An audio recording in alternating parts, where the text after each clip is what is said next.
많이 궁금하시군요. 잘 오셨습니다. 제가 쉽게 설명해 보도록 하겠습니다. 아마 끝까지 보시면 세 가지 상품의 구조는 어느 정도 이해할 수 있으리라 생각됩니다.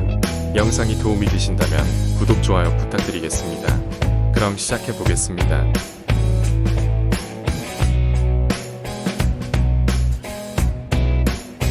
상환 방식에 따른 금융상품 중 대표적인 상품으로 원리금 균등, 만기 일시, 원금 균등 상품이 있습니다.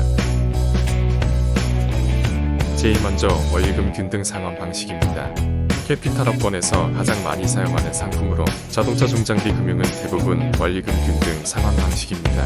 매월 납부해야 할 원리금이 동일하도록 설계된 상환 방식으로 매달 줄어든 원금에 따라 이자 금액 또한 조금씩 감소합니다.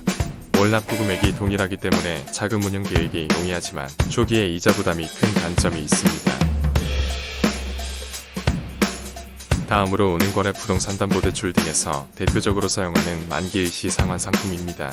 본 상품은 원금을 상환하지 않고 이자만 납부하다가 만기에 원금 잔액을 상환하도록 설계된 상환 방식입니다. 이자만 부담하지만 결과적으로 납부이자 총액은 다른 상품보다 크고 만기에 원금 부담이 크다는 단점이 있고 장비 대출에는 거의 사용되지 않습니다.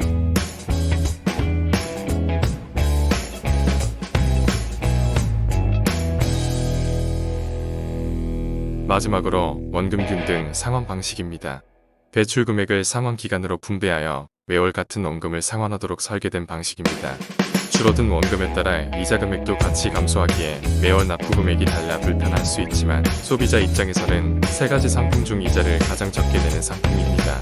금융기관에서 소극적으로 운영하고 장비 대출에는 거의 사용되지 않는 상품입니다.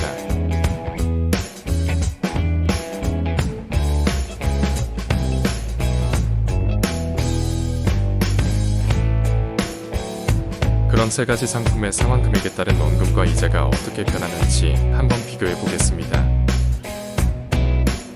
상품의 비교를 위해 우선 금액과 이자율, 기간을 동일하다고 가정하겠습니다. 이달 상환금은 이달 납부 원금과 이달 납부 이자의 합이고 이달에 상환한 원금은 누적 납부 원금에 누적되며 납부 후 원금 잔액에서 차감됩니다. 초일차 납부 시 이자 금액은 동일하지만 원금 균등이 원리금 균등보다 할부 금액이 더 큰 이유는 원금 균등 상품의 납부 원금이 원리금 균등 상품보다 크기 때문입니다. 이렇듯 초기에 원금 균등 상환은 원리금 균등보다 원금을 더 빨리 상환하기 때문에 이자가 더 큰 폭으로 줄어들게 됩니다.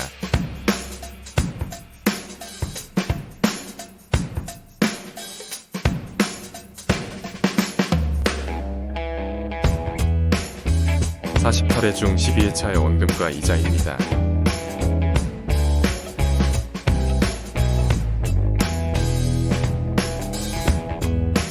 (48회) 중 절반인 24회차 원금과 이자입니다. 여기에서 잠깐 한 가지만 보자면 원금 균등의 경우 남은 원금 잔액이 정확히 절반이지만 원리금 균등의 경우 원금이 조금 더 남아있는 것을 확인할 수 있습니다.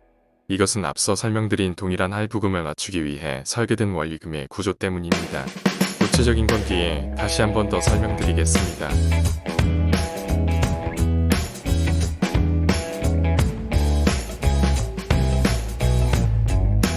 (48회) 중 36회차 원금과 이자입니다.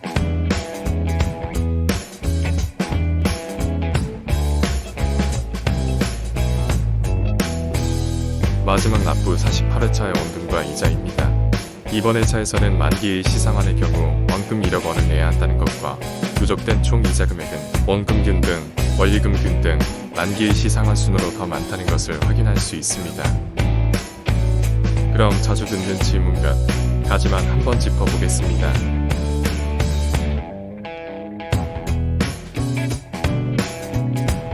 이자 금액만 본다면 원금 균등 상품이 가장 유리하지만 사실 장비 금융을 취급하는 대부분의 금융사들은 원리금 균등 상환 방식을 채택하고 있습니다. 만약 이자 금액이 부담이라고 하면 할부 금액에 부담이 없는 수준에서 최단 기간을 이용하는 것이 유리하다고 할 수 있습니다. 대신 무리한 단축은 연체를 발생시켜 신용에 문제를 줄 수 있으니 주의하시기 바랍니다. 사실 자금에 여유가 든다면 최대한 빨리 상환하는 것이 불필요한 이자 부담을 최소화하는 방법입니다. 자금 계획상 차질이 없는 수준에서 여유가 되는 금액은 최대한 원금을 상환하는 것을 권장드립니다. 그리고 중도상환 수수료는 어느 금융기관이나 발생되는 수수료입니다. 중도상환 수수료는 남은 원금자력 대비 일시에 부담하는 수수료이기 때문에 하루하루의 이자 금액과 비교 계산이 반드시 필요합니다. 금융기관에 문의하시어 예정된 비교 일자끼리 꼭 계산해본 후 상환하시는 것이 좋습니다.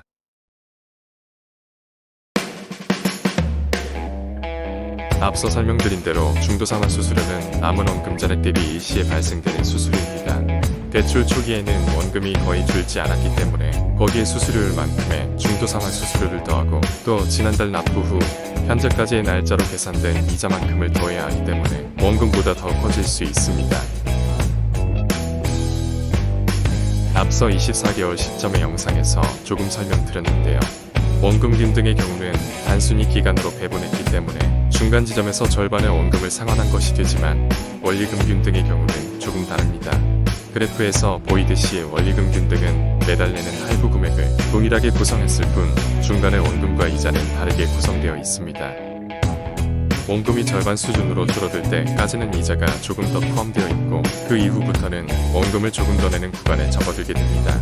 이는 금융사가 임의로 조정하는 것이 아니고 원리금균 등 상환의 계산 방식에 따라 만들어진 구조이니 혹시 불편하더라도 이해하셔야 합니다.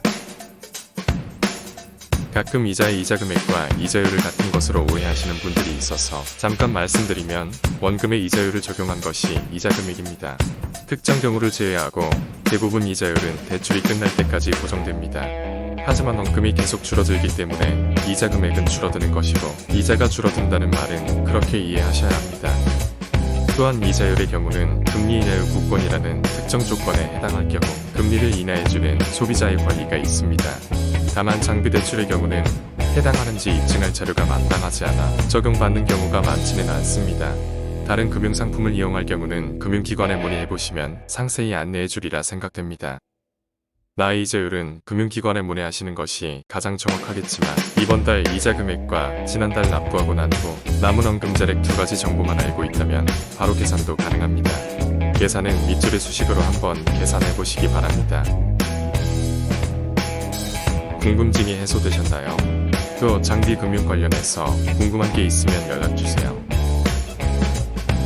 내 손안의 작은 장터. 지금 바로 캡과 함께 시작해보세요.